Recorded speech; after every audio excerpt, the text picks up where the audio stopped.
evening. This is Tyler Tryon reporting to you live from the North Kansas City Board Network, bringing you the latest and greatest updates in all things ministering.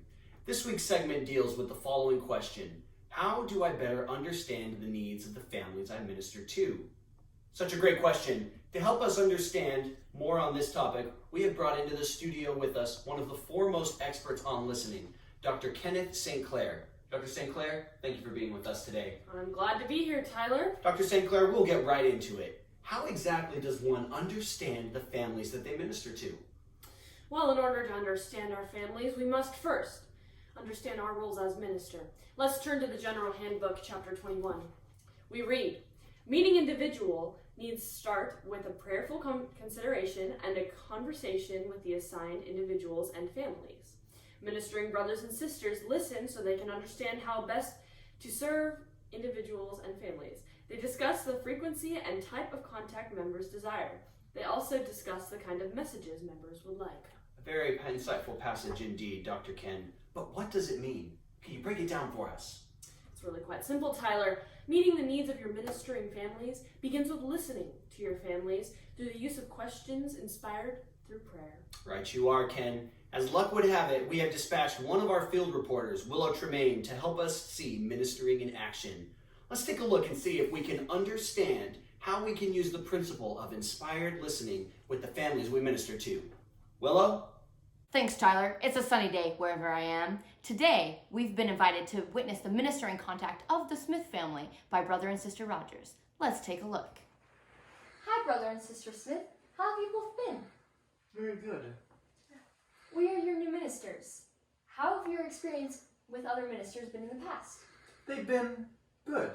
We've been able to have a lot of good discussions. So how's ministering worked for you in the past? What can we do to fulfill your needs?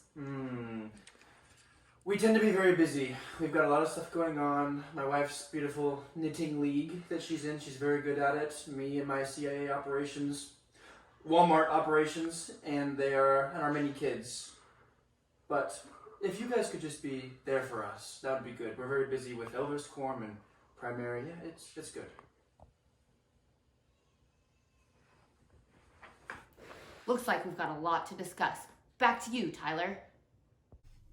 Thanks, Willow. Wow, quite a bit to unpack there. Right you are, Ken. Let's ask the obvious question. What was the role of inspired questions in this ministering visit? Well, clearly this companionship had prayed beforehand, and it seems to have paid off. Their use of inspired questions allowed the Smith family to open up about some of their struggles. How do you think listening can help the Rogers companionship better in their ministering efforts?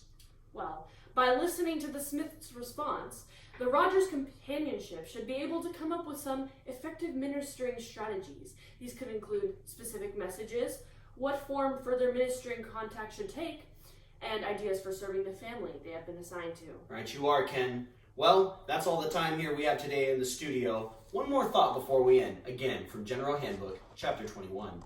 Ministering brothers and sisters are flexible in how they minister. They customize their contacts, service, and any messages to meet the needs of the members. Ministering can truly take many forms. This is Tyler Tryon from the NKCWN, bringing the strongest, the brightest, and true to you. We'd like to quickly thank our sponsors, Liahona Navigation. Where would you be without us? Jerusalem, probably. And Helaman's Daycare. Your kids will be stripling or your money back. God be with you till we meet again, and good night.